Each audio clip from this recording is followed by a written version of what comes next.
네, 반갑습니다. 잘 들리시나요? 소개받은 것처럼 저는 생각실험 사회적 협동조합이라고 하는 곳에서 이사장을 맡고 있고요. 지금은 5명으로 시작했지만 한 20명 정도 일하고 있습니다. 거기 안에는 도시재생, 사회적 경제, 평생교육 이런 교육 서비스를 하고 있고요. 지금 여러분들 아실지 모르겠는데 우리 동네 키움센터 아세요? 예, 도시재생 지역 안에 있는 우리 동네 키움센터 하나를 위탁 교육받고 있습니다. 그 다음에 도시재생 지역 내에 공동체 용역이라고 해서 센터를 또 하나 운영하고 있고요. 그 외에 한 8명 정도가 본사에서 일하고 있습니다.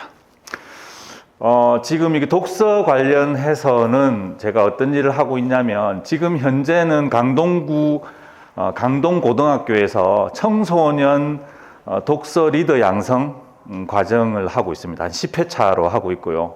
아이들이 책을 안 읽어오고 있기 때문에 책을 국내 최초로 읽고 오지 않아도 독서 모임을 하는 방법을 연구 중에 있습니다. 예. 그 인간들한테 책을 읽으라고 하는 건 또 다른 폭력이다. 왜냐하면 본인들은 지금 다른 친구들하고 경쟁해야 되지 않습니까? 그 다음에 생기부에 올릴 그 독서 교육도 받아야 되지 않습니까? 그래서 제가 국내 최초로 책을 읽지 않고 하는 독서 모임을 가르치고 있습니다. 그리고 또 강동구에는 6개의 구립도서관이 있는데 거기 강동문화재단이 관장하고 있거든요. 그곳과 함께 세대별 독서 리더를 양성하고 있습니다. 세대별 독서 리더란 아동을 위한 동화를 가지고 독서 모임을 리드할 수 있는 분들, 그 다음에 청소년, 그 다음에 성인 이렇게 해서 세대별로 나눠서 독서 리더를 또 양성하고 있습니다. 그렇게 그 과정이 끝나고 나면 독서 모임 진행자 자격증을 부여하고 있고요. 그 다음에 또 혹시 강사로 더 나서고 싶으시면 독서 모임 기획자라고 하는 그 1급 자격증을 들여서 좀 다른 데 가서 직접 학교나 아니면 학원을 차리셔서 하시는 분도 계시더라고요. 예, 그렇게 해서 하는 일들을 하고 있습니다. 주로 돈을 많이 버는 곳은요, 도시재생이나 사회적 경제 기업에 대한 교육과 컨설팅을 해서 벌고요. 이 독서 모임은 그냥 제가 좋아서 하고 있는 거예요. 그래서 이건 돈과 별로 관계가 없이 하고 있는 거다. 그렇게 제가 훌륭한 일을 하고 있습니다.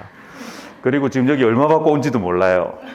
저기 뒤에 대표님이 이렇게 했다고 해놨더라고요. 그래, 주제가 뭐지? 그러니까 독서 교육을 어떻게 할까로 정했습니다. 그래서 제가 왔어요, 지금. 예, 보고 알았습니다. 독서 교육을 어떻게 할까. 저거를 확실한 방법 하나가 있었으면 제가 재벌 됐을 거예요.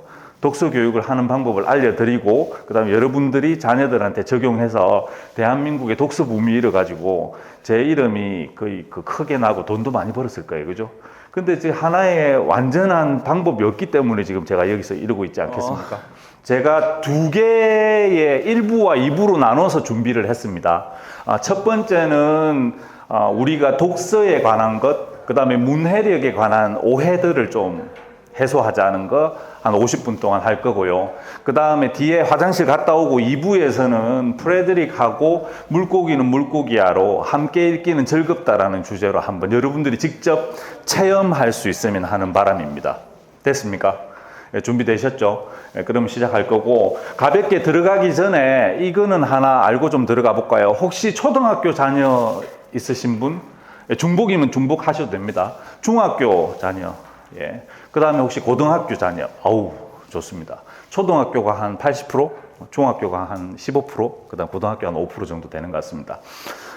일단 들어가기 전에 이것만 한번 짚고 넘어가 볼까요? 우리나라 초등학생의 독서량, 그 다음에 독서에 대한 열정, 들이는 시간, 이런 거는 전 세계 기준으로 보면 어느 정도 될까요? 네, 거의 뭐 전 세계 탑 비슷합니다. 그래서 중학교 가면 급격하게 떨어집니다. 고등학교 가면 거의 제로 상태에 이르릅니다. 그죠? 특별히 입시에 도움이 되는 책이 있거나 아니면 희한하게 애가 책에 꽂혀 있거나 그것을 또 부모가 봐줘야 돼요. 책 읽는 걸 싫어하는 부모가 더 많습니다. 고등학생쯤 되면. 왜 공부 안 하고 책을 읽냐는 이상한 질문을 해요. 아무튼 제 입장에서는 그렇습니다. 그런데 한국 현실에서는 당연한 질문이기도 하고요. 왜 그렇게 될까요? 초등학교 때 그렇게 열정적이고, 어떤 애들은 막 일주일에 100권 읽었어요. 뭐 이런 거, 그죠? 예. 뭐, 그 다음에 도서관에 막 가서 자기 이름으로 된 독서, 그 도장 찍기 해가지고, VR, 체험하기, 딱지도 받아오고, 노트도 받아오고, 그러던 애가 중학교에 가면 왜 책을 멀리 할까요? 뭐 때문에 갑자기 싫어질까요? 성적. 또 게임. 초등학생들은 게임 안 하나요? 그래도 조금은 덜 하는 편인가요? 게임, 성적, 또 학원을 가는 시간은 초등학생이 많습니까? 중학생이 많습니까? 그러니까 학교랑 학원을 연계한다고 생각했을 때 중학생이 좀 더 많아지죠. 그럼 고등학생으로 가면 학교와 학원을 연계한다 그러면 그죠? 예, 그러니까 그 구조적으로 책을 읽을 시간이 일단 줄어들었습니다. 첫 번째. 그 다음에 두 번째는 이제 본인들이 경쟁 사회에 들어갔다는 걸 정확하게 인지하게 됩니다. 주로 중학교 2학년 되면, 근데 1학년들도 다 알아요. 1학년은 지금 자유학년제라고 해서 시험을 안 보지 않습니까? 그럼에도 불구하고 자기가 경쟁 사회에 있다는 걸 그대로 깨닫습니다. 어떻게 하는 줄 아세요? 2, 3학년들이 시험을 치잖아요. 그럼 학교 분위기 자체가 이미 시험 모드로 들어갑니다. 그죠? 그리고 방송에서는 무슨 영어 시험을 치네 뭐네 하면서 스피커에서 계속 나와요. 그러니까 이 친구들이 간접적으로 스트레스를 받는 거예요, 이미. 그죠? 그리고 난 다음에 이 친구들은 주요 과목에 대해서는 학원을 다니고 있지 않습니까? 그러면 학원에서는 계속 겁을 주기 시작해요. 참고로 말씀드리면 제가 목동에 있는 영어 프랜차이즈 회사에 있었어요. 그래서 제가 잘 압니다. 일단 학생들의 어떤 어머니들을 꼬우기 위한 제일 큰 거는 여기 지금 주제와도 관계 있는데 공포를 조장하는 일이에요. 그러니까 빨리 이걸 시작하지 않으면 힘들어질 겁니다. 우리를 선택하지 않으면 성적을 유지하기 힘들 겁니다. 여러분들 힘드시죠? 이런 식이에요. 다 그래요. 전단지도 포스터도 나와서 영업 뛸 때도 마찬가지입니다.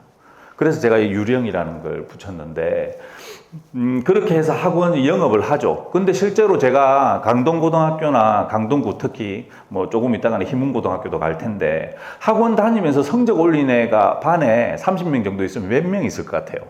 학원을 보낸 건 성적을 올리라고 보낸 거잖아요. 그러면 30명 중에 성적을 올린 애가 몇 명 정도 있을 것 같아요? 10%요? 제가 전체 조사를 하지는 못했지만 제 경험상으로는 10%도 안 되는 것 같은데요. 유지하면 다행입니다. 웃기지 않아요? 학원 보낸 거 분명히 성적 올리라고 보낸 거잖아요. 여러분들도 집에 가서 가만히 곰곰이 생각해 보십시오. 우리 아이가 지금 학원 다닌 기간이 얼마나 됐는데 성적을 올라가고 있는 요 추세가 되고 있는 건지 아니면 겨우 유지하고 있는 건지 아니면 야가 떨어지고 있는 건지 한번 생각해 보십시오. 주식도 그렇지 않습니까? 추세라는 게 있지 않습니까? 야가 지금 올라갈 가능성이 있는 건지 없는지 추세를 봐야 되지 않습니까? 그죠? 그래서 제가 목동에 있는 학원 제가 하든은 아니고 거기 하든 요거 법인에서 하던 거에 저는 지금 거기 커리큘럼을 만들고 인사를 담당하고 있었는데 거기서 늘 어머니들한테 여쭤봤어요. 여러분들 자녀의 성적이 지금 올라가고 있는 추세이냐 아니냐? 유지되고 있느냐? 유지되고 있으면 이 학원을 다니면 안 되는 거죠. 솔직하게 이야기하면. 맞죠? 다른 데를 찾아야 되는 거예요. 4대가 안 맞거나 뭔 수가 있는 거예요, 지금. 이 학원이 능력이 없거나 이 학원과 아이가 맞지 않거나 그죠? 아니면 이 아이가 뭔가 지금 성적을 올릴 만한 환경이 조성되지 않았거나 그리고 이 성적이 안 오른다는 건 이 아이의 잘못만 있을 것 같아요? 아니면 여러 가지 부수적인 요인들이 또 따로 있을 것 같아요? 성적이 안 오른다고 옛날에 회초리로 아이를 때리던 시절은 바보 같은 짓이에요, 사실은. 그죠? 어떤 신체적, 정신적 능력이 안 돼서 안 오르는 친구들 빼고는 대부분 외부 환경 때문에 못하고 있는 거라 보시면 됩니다. 그죠? 그래서 제일 먼저 불려와야 될 분들은 부모님들이 먼저 불려와야 돼요. 그죠? 아이의 성적이 안 낮으면, 부모들이 원하는 수준으로 아이의 성적이 안 올라가고 있다고 한다면, 만족하시면 오실 필요 없고, 만약에 만족하지 못한다 그러면 부모님들 오셔야 돼요. 그죠? 그리고 난 다음에 저는 사실은 그때 있을 때 우리 강사들한테 학교 선생님한테도 전화하라 그랬어요. 아이가 학교에서 어떻게 보내고 있는지 알아야 되기 때문에. 그 다음에 학교 선생님과 관계는 어떤지. 그죠? 부모와의 관계, 그 다음에 학교 선생님과의 관계, 그 다음에 또 다른 학원에서의 선생님과의 관계, 걔의 교우 관계. 그죠? 그 다음에 걔가 공부를 하는 것에 대해서 어떻게 생각하고 있는지 여러 가지 요소들이 다 포함되어야 될 거 아닙니까? 그죠? 그게 쉬운 일은 아니라는 뜻입니다. 그죠? 네. 그리고 학원에 대해서 다시 한번 말씀드리지만 학원은 성적을 원래 올리라고 있는 거예요. 그거에 대한 자신이 없거나 몇 기간 안에 그걸 해내지 못하면 걔를 포기해 주는 게 맞아요. 근데 애를 좀비처럼 데리고 다녀요. 그죠? 중학교에서, 초등학교에서 중학교, 중학교에서 고등학교 이런 식으로. 그렇게 하시면 안 됩니다. 학원을 계속 성적이 유지되고 있으면 가서 학원 원장이나 학원 강사하고 상의를 해서 뭔 수를 내야 돼요. 이게 뭔가 방법이 잘못됐거나 환경이 잘못되어 있는 거예요. 그죠? 예. 아무튼 지금 시간에 대한 이야기를 하다가 이 정도까지 넘어왔는데 어쨌든 초등학교 때는 본인이 경쟁 사회라는 걸 거의 느끼지 않아요. 그래서 자기가 재밌고 관심 있는 거에 시간을 쏟을 수 있는 여유가 있는 거죠. 그래서 책을 읽기도 하고 도서관을 가보기도 하고 서점 가기도 하고 이런 시간들이 있는 거예요. 근데 자기가 누군가와 경쟁을 해야 되고 순위가 매겨지고 이런 것들이 나중에 나의 미래에 영향을 끼친다고 생각하면 그때부터 바짝 긴장하게 되고 본인은 여유가 없어지게 돼요. 자, 다시 돌아와서 여러분들 책 읽을 때 어떤 상태가 돼야 책이 눈에 들어옵니까? 책이 눈에 들어온다고 말씀하시죠. 어떤 상태가 돼야 책이 눈에 들어옵니까? 여유롭고 즐겁고 평화로워야 돼요. 근데 만약에 오늘 아침에 그 집에 계신 분들 있지 않습니까? 그분들 아침마다 나가시는 분들 그분들하고 오늘 별로 어젯밤이 별로 안 좋았다. 그러면 아침에 책을 펼칠 수 있을까요? 그러니까 책을 펼친다는 건 정말 정서적으로 거의 최고 경지에 이르렀을 때 책을 펼치는 거예요. 그만큼 스트레스가 없어야 됩니다. 그게 제일 중요한 사안입니다, 사실은. 그래서 독서 교육의 방법은 그냥 1번 가장 나와 있는 확실한 방법은 이 친구에게 책을 맞이할 수 있는 환경을 만들어주는 거고 그 환경을 만들어주는 요건 어떤 공간이라든가 이런 것들은 부수적이고 실질적으로 이 친구가 책을 읽을 만한 정서적인 여유가 있어야 책을 읽을 수 있어요. 그렇지 않고서는 책을 읽을 수 없습니다. 예전에 노무현 대통령이 유서에다 이렇게 썼어요. 책을 읽거나 글을 쓸 수가 없다라고 했어요. 그럼 그 상태는 자기는 그만큼 스트레스 상태이기 때문에 이게 정상적인 어떤 육체적, 정신적 활동이 불가능하다는 뜻과 똑같습니다. 그죠? 그래서 심리학자들이 이렇게 피라미드를 그리고 난 다음에, 수면에 대한 욕구, 그 다음에 음식에 대한 욕구, 그죠? 배고픔에 대한 욕구, 그 다음에 편안함과 안정에 대한 욕구, 이런 것들이 다 갖춰지고 난 다음에서야, 그때서야 이제 내가 이제 움직일 만한 준비가 된 거예요. 아, 책을 읽을 수 있겠구만. 그죠? 옛날에 가난한 상태에서 혹은 환경이 안 좋은 상태에서 공부를 열심히 한 친구들은 이러한 것들에 대한 훈련을 무지하게 한 거예요. 이 외부에 대한 스트레스나 환경에 대한 것들을 차단하고 바로 책으로 빨리 들어갈 수 있도록 자기 자신을 엄청나게 채찍질하고 뭐 훈련하고 어떻게 했는지 모르겠지만 머리 안에서 일어나는 일이라 그런 식으로 한 거예요. 그죠? 그래서 사실은 제가 그냥 정답을 알려드릴게요. 책을 많이 읽히는 방법은 야가 정서적으로 책을 가까이에서 책을 덜 쳐도 될 만한 스트레스가 없는 상황을 만들어주면 책을 읽을 수 있어요. 왜냐하면 우리나라에 있는 대부분의 학생들은, 초등학생들은 책을 이미 접했고 심지어 책을 읽는 습관도 가지고 있던 애들이에요. 그래서 도서관에 가면 도서관에서 대출이 제일 높은 분들이 누구신 줄 알아요? 성별은 누굴 것 같아요? 여성. 그 다음에 연령대는요? 예, 초등학교 어머니들. 여러분들 이름으로 다 빌려주시잖아요. 지금 제가 도서관, 구립도서관 통계자료를 갖고 있잖아요. 그죠? 그래서 요즘에는 도서관에서도 도서 구매를 할 때 어린이 도서를 제일 많이 사놔요. 왜냐하면 이걸 제일 많이 빌려가니까. 그죠? 그러고 난 다음에 중학교 때, 중학교 어머니 중에 누가 책 대신 빌려서 갖다 주는 어머니 혹시 보신 적 있어요? 없잖아요, 지금. 예, 한 분, 지금. 그죠? 지금 한 30분 중에 한 분 계시죠, 한 분. 혹시 고등학교 어머니 중에 책 대신 빌려다 주는 어머니 계실까요? 가끔. 그러니까요. 학교에서 빌려오라는 거. 왜냐하면 빌리러 갈 시간이 없거든. 그죠? 그게 현실이라는 겁니다. 지금 제가 우리 동네 키움센터를 하고 있다고 말씀드렸지 않습니까? 그리고 난 다음에 지금 거의 만 2년 그러니까 횟수로는 3년째 코로나 상황을 겪고 있고 지금 초등학교 1학년, 2학년 이렇게 오지 않습니까? 우리가 하고 있는 우리 동네 키움센터의 이름이 상상나루의 우리 동네 키움센터입니다. 제가 우리 그 센터장님하고 보육교사님들한테 원했던 건 딱 두 가지입니다. 하나는 교통안전. 등하교? 뭐 아무튼 왔다 갔다 할 때 안전하게 왔다 갔다 했으면 좋겠다. 그래서 아이들이 어떻게 왔다 갔다 하는지, 그 다음에 어떤 루트로 왔다 갔다 하는지, 뭘 타고 왔다 갔다 하는지를 늘 보고 있어요. 그리고 저기 가방에는 없는데 옐로우 카드라고 해서 아이들 가방 뒤에 이렇게 매달아 주는 게 있어요. 그래서 이게 자동차 라이트가 비치면 반사되는 거예요. 그래서 일본 애들 실험으로는 교통사고율을 80% 이상 낮춘대요. 그게 운전자들의 눈에 그렇게 잘 띈대요.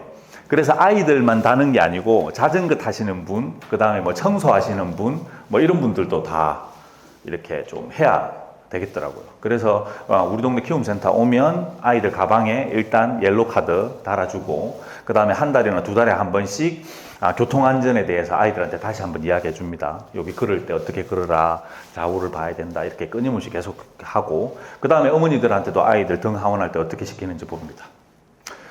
아파트 중에 제일 비싼 아파트는 어떤 아파트입니까?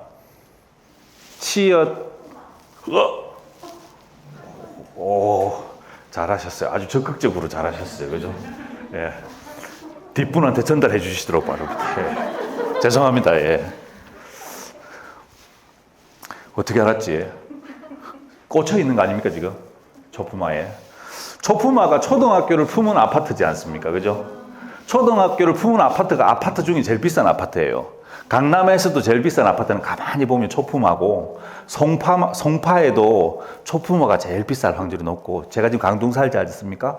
강동에도 지금 새로 생긴 아파트들은 다 초품화입니다. 그죠? 왜냐하면 세대가 개체수가 이제 단지가 이루어지고 나면 그 안에 초등학교가 들어가게 돼 있어요. 그리고 500세대 이상이 되면 작은 도서관 하나 설립, 경로당 하나 설립. 이게 건축법에 그냥 나와 있어요. 그러면 이 초등학교를 품은 아파트는 아이들 교통사고율이 얼마나 될까요? 거의 제로입니다. 거의. 그러니까 예전에 초품화랑 지금 초품화는 조금 다릅니다. 지금 초품화는 아파트에 차가 안 다니도록 되어 있어요. 그러니까 아이가 차가 있는 대로 막 미쳐 달려나가가지고 들이받지 않는 이상은 요 초등학교와 우리 집, 그 다음에 요 아파트 단지 내에 있는 학원을 골랐다면 얘는 이 초등학교를 졸업할 때까지 어떤 여행 같은 게 아니라면 요 생활권 내에서는 교통사고율이 거의 없다고 보시면 됩니다. 자, 그러면 어떻게 보면 초품화는 아이들의 안전을 돈을 주고 샀다고 봐도 돼요. 그냥 막 엄마들이 갑자기 초품화를 갑자기 좋아하고 아파트가 좋아요 이런 게 아니라 아파트에 갔을 때의 편리함, 안전성, 그죠? 그 다음에 아이들한테 이 동선에 대한 동선이 그렇게 길지도 않잖아요. 그리고 본인이 편해져요. 아이들을 타교할 때 초등학교 한 1, 2학년 때 몇 번 해보고 그 안에 돌려보고 난 다음에 친구들하고 온다든지 그렇게 하면 사실 걸어서 다 다닐 수 있기 때문에 본인이 매번 나가서 이렇게 할 필요도 없어요. 그래서 그 민식이법 이런 거 만든 아버지가 아마 인터뷰가 생각납니다. 자기 때문에 아이가 그렇게 됐다 이렇게 이야기한 거예요. 왜냐고 물으니까 거기 아이가 다치게 된 게 차가 이렇게 기울기가 있는 곳에 있다가 뒤로 빠지면서 아이가 그렇게 된 거잖아요. 주로 그런 데 있는 곳은 아파트 단지가 있는 곳이 아니에요. 저층 주거지가 있는 곳입니다. 그리고 저층 주거지 중에서도 평지가 아니라 이렇게 기울기가 좀 있는 데는 웬만하면 지대가 싼 곳이에요. 집값이 싸다는 것입니다. 그죠? 실제로는 지금 이 세상이 이렇게 좀 돌아가고 있습니다. 아무튼 아까 그 교통안전에서 여기까지 넘어왔는데 그 다음에 주거 환경이 사실은 요 독서와 또 영향을 미치기 때문에 그렇습니다. 실제로 부모의 소득과 이 독서율은 차이가 또 나요. 그리고 두 번째 제가 강조했던 거는 우리 동네 키움센터에서 문해력입니다. 문해력, 아이들의 문해력. 문해력이라는 거는 그냥 더 쉽게 풀이하면 한국어 문해력, 모국어 문해력을 이야기하는 거고, 그냥 단어 하나, 문장 하나를 안다 이런 게 아니라 컨텍스트, 그러니까 글 전체에 대해서 내가 안다, 모른다 이 정도. 모국어에 대해서, 영어 말고, 그죠? 그러면 우리 아이의 모국어 실력을 알 수 있는 가장 좋은 방법은 뭐가 있을까요?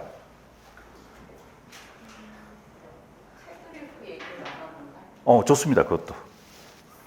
근데 좀 더 체계적으로 알아볼 수 있는 방법이 있습니다. 학교와 관계되어 있습니다. 예? 일기? 쓰기는 상당한 고도의 기술입니다. 보십시오. 듣고, 말하고, 읽고 써야 됩니다. 그죠? 그래서 쓰기까지 할 수 있으면 야는 읽기도 됐다는 뜻이기 때문에 최고 고도로 완성된 완성형이라고 봐야 됩니다. 예. 국어시험 점수 참고할 수 있습니다. 예? 일상대화 듣고 말하기니까 가능은 합니다. 근데 우리는 학교에 다니면 아이들이 학년을 가지고 있잖아요. 그러면 학년 교과서가 우리 아이가 이 학년에 걸맞는 문해력을 가지고 있는지 아닌지를 판단할 수 있는 기준이 된다. 됐죠? 예. 그래서 30분만 들이면 금방 아이가 이 학년에 맞춘 문해력을 가지고 있다는 건 읽기 능력은 금방 알 수 있습니다. 쓰기 능력은 아까 말씀하셨던 것처럼 읽고 쓰라 그러면 금방 알겠죠. 근데 아이들한테 바로 쓰라 그러면 쓰질 않으니까. 첫 번째, 초등학교 3학년이다. 그러면 초등학교 교과서 중에 뭐 국어나 사회나 이런 거 꺼내놓고 한번 소리 내서 읽힌다. 그죠? 근데 소리 내서 잘 읽는다고 하면 그럼 끝입니까? 우리나라는 표음의예요. 그죠? 그래서 누구나 소리 내서 잘 읽도록 되어 있는 글입니다. 그죠? 그래서 그게 썩으면 안 돼. 그죠? 그러면 소리 내서 읽을 때 우리는 뭘 들어야 됩니까? 억양? 그거는 intonation. 끊어읽기. 들어보셨어요? 의미단위. 예. 아까 방금 말씀하신 거 그걸 말씀하시려고 한 것 같은데 영어로서는 청크 단위로 끊어읽으라 그럽니다. 그죠? 의미별로. 들어보면 얘가 의미를 알고 소리내서 읽는 건지 그냥 철수는 학교를 갔는데요. 뭐 그냥 연불 외우듯이 하고 있는지를 금방 알게 돼요. 그죠? 그래서 이거를 좀 훈련시킬 필요가 있습니다. 자, 읽을 때는 요 의미를 한 번 읽을 때 다 알 수 있도록 그 다음에 상대방도 알 수 있도록 하는 게 제대로 소리내서 읽기다라고 이야기해 줘야 돼요. 그게 낭독입니다. 낭독은 혼자 중얼거리는 게 낭독이 아니고 소통할 때 내가 소리내서 읽을 수 있는 정도의 수준이 낭독이라고 봐야지. 그죠? 그래서 소리내서 읽기. 그 다음에 청크 단위로 잘 끊어서 읽고 있는지. 영어는 더 격렬하게 알 수 있어요. 얘 시험 안 쳐도 돼요. 제가 들으면 바로 보냅니다. 야 A, 야 B, 야 C. 야는 A도 안 되니까 그러니까 어머니한테 이 말씀을 하지는 않아요. 근데 얘는 저렇게 가라. 근데 반을 나누지는 않았습니다. 제가 목동에서 하던 것은 개별 학습이라 다행히도 분반하지 않았어요. 아이가 임무를 끝내면 집에 보냅니다. 학원에 차가 없어요. 차가 있는 학원은 보내는 게 아닙니다. 그죠? 어떤 아이들은 예열이 엄청 오래 걸리는 애가 있어요. 공부할 때까지. 그죠? 그 다음에 공부 시간이 길게 걸리는 친구도 있어요. 그래서 우리는 과업 중심으로 하기로 했습니다. 그리고 수준별로 하기로 했습니다. 그래서 아이들이 공부하는 장소가 있고 여기는 선생님들이 포진하고 있고 아이가 그날 임무 예를 들어서 단어를 외운다 아니면 쓰기를 한다 듣기를 한다 읽기를 한다 이런 것들이 다 끝내고 나면 여기 와서 검사를 15분 20분 간격으로 계속 받고 가서 다 끝내면 집으로 가는 이런 겁니다. 자, 문해력으로 다시 돌아와서 여러분들이 궁금하면 중학생들까지도 그 정도 할 수 있어요. 그래서 사회, 뭐 과학, 뭐 국어 아무거나 다 꺼내셔도 됩니다. 그래서 소리내서 읽어보라고 하고 청크 단위로 끊어 읽는지 물어보면 됩니다. 그리고 난 다음에 또 좀 더 세밀하게 하고 싶으면 문단 있죠. 문단, 단어, 문장, 그 다음에 문장들이 7개에서 12개 이상 모여있는 이게 한 칸 띄어지는 요 단락, 그죠? 문단별로 요 안에서 제일 중요한 단어가 뭘까? 여기서 무슨 이야기를 하고 있지? 그 다음에 요 글, 하나의 제목에서 주로 교과서에서는 4페이지에서 5페이지, 물론 뭐 학년에 따라 이게 좀 차이가 있겠지만, 이 글 전체를 읽었을 때 어떻게 생각하는지, 그죠? 그 정도 이야기하면 금방 알 수 있습니다. 그죠? 그 다음에 소설이거나 동화일 때는 더 정밀하게 알고 있어요. 알 수 있어요. 우리가 다 배웠어요, 이거. 우리 학교 좋은 데 나왔어요, 다들. 진짜 좋은 교육을 받은 게 있어요. 자, 이거 한번 해볼까요? 소설의 3요소 기억나는 거 있습니까? 인물, 사건, 배경, 땡! 그거는 소설, 이걸 하면 안 되는데. 그 소설의 3요소는 주제, 구성, 문체입니다. 그죠? 주제, 구성, 문체. 소설 구성의 3요소가 인물, 사건, 배경입니다.